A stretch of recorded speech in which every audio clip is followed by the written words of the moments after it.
Les conditions météo s'améliorent pour lutter contre la marée noire dans le golfe du Mexique.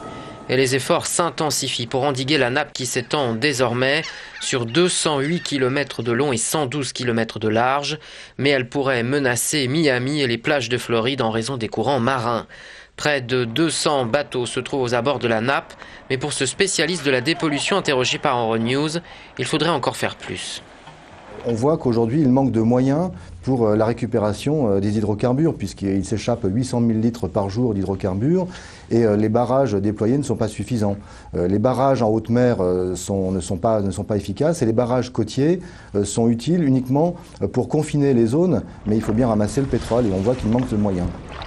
BP, qui exploitait la plateforme à l'origine de la catastrophe, va accélérer la pose d'un couvercle sur la fuite de pétrole. Elle devrait intervenir dans la journée ou demain. Une fois mise en place, probablement d'ici une semaine, le pétrole sera canalisé dans le couvercle, puis via un tuyau, le brut remontera jusqu'à un bateau mouillant en surface et ce dernier sera ensuite acheminé dans un port. Mais le temps presse, plus de 600 espèces, notamment le pélican brun et la tortue de mer, sont menacées en pleine période de reproduction.